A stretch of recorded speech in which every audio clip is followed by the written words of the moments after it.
চুরির ঘটনায় বড় সাফল্য পেল পূর্ব থানার পুলিশ। গত দুদিন আগে বিজয় সংঘ পুকুরপাড়ে পার্থ লস্করের বাড়ি এবং রামঠাকুর বালিকা বিদ্যালয় থেকে চুরি যাওয়া সামগ্রী ও নগদ টাকা সহ দুই চোরকে গ্রেফতার করতে সক্ষম হয় পুলিশ। এদিন পূর্ব থানার ওসি সুব্রত দেবনাথ সংবাদ মাধ্যমের মুখোমুখি হয়ে ঘটনার বিস্তারিত তথ্য তুলে ধরেন। তিনি জানান, ধারাবাহিক তল্লাশি ও তথ্যের ভিত্তিতে চুরি হওয়া জিনিসপত্র উদ্ধার করা হয়েছে এবং অভিযুক্ত দুই চোরকে জিজ্ঞাসাবাদ চলছে। পুলিশ সূত্রে জানা গেছে, ধৃতদের কাছ থেকে চুরি যাওয়া নগদ অর্থ ও ইলেকট্রনিক সামগ্রী উদ্ধার করা হয়েছে। অভিযুক্তদের বিরুদ্ধে মামলা রুজু করে আদালতে তোলা হবে। গত 13 তারিখ আমাদের রামঠাকুর গার্লস স্কুলে আমরা সকালবেলা কমপ্লেন আসে, গার্লস স্কুলে চোর ঢুকে এবং ভিতরে ইন্টারনাল যে কলাপসাল গেট, ওই গেট এবং হেডমাস্টার রুম এবং অফিস রুমের তালা ভেঙে এবং আলমারি, স্টিলের আলমারি ভেঙে জিনিসপত্র কিছু চুরি হয়। তো তারা কমপ্লেন করেছে, অ্যাডমিনিস্ট্রেট কমপ্লেনে দেখা গেছে তাদের আলমারি থেকে 25,000 টাকা ক্যাশ চুরি হয়েছে। আমরা ঠিক তার আগের দিনও চোর আমাদের কাছে রিপোর্ট আসে এই পার্থ লস্কর বাড়িতে, অর্থাৎ বিজয় সংঘ বনমালীপুর, ওনার বাড়িতে চোর জানালা দিয়ে প্রবেশ করেছিল। এখানে চোর বিশেষ কোনো জিনিস চুরি করতে পারেনি, তবে ওনার ওয়ালেটটা মিসিং ছিল, ওয়ালেট হারিয়েছিল, কিছু টাকা ছিল ওয়ালেটে, এই বিষয়ে। তো ওইখানে আমরা ভিডিও ফুটেজ পেয়েছি যে বনমালীপুর পার্থ লস্কর বাড়িতে ওনার ভিডিও ফুটেজ পেয়ে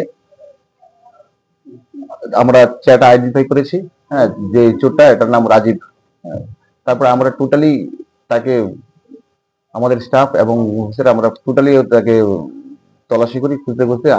আমিও কালকে সারা রাত্রে ওকে নাইট করেছি, কিন্তু ফাইনালি ওকে কালকে ভোর রাত্রেবেলা আমাদের বউবাজার তামাল চৌনি, হ্যাঁ, রাত্রে 3:30 নাগাদে আমাকে ওকে আমরা ধরতে পেরেছি। এবং তার কথা অনুযায়ী আরেকজনকে আমরা দীপঙ্কর বসাক, ওনাকেও আমরা অ্যারেস্ট করেছি। তারা একসাথে চুরি করেছিল এবং দীপঙ্কর বসাক এবং চুরি মাল, ওনার ভাঙাচোরার দোকান আছে, উনি সবসময় প্রায় চুরির মাল তাদেরকে চোর থেকে কিনে, তো সেই হিসাবে ওনাকেও ধরা হয়েছে আজ। এবং যে রাজীব কর্মকার, ওর কাছ থেকে করে দেখা গেল 5,000 টাকা আমরা ক্যাশ রিকভার করেছি। এবং এই টাকাটা সে স্বীকার করেছে যে স্কুল থেকে যে চুরি করেছে ও সেই ক্যাশ টাকা 5,000 টাকা, বাকি টাকা সে খরচ করে ফেলেছে। এবং আমরা বাকি যারা আছে, হ্যাঁ, তাদেরকেও আমরা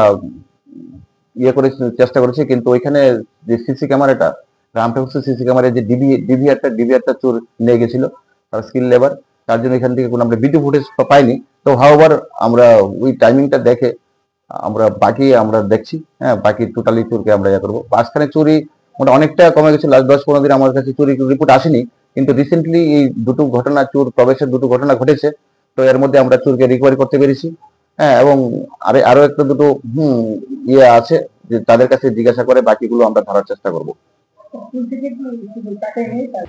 ব্যুরো রিপোর্ট, অবিরাম 24/7।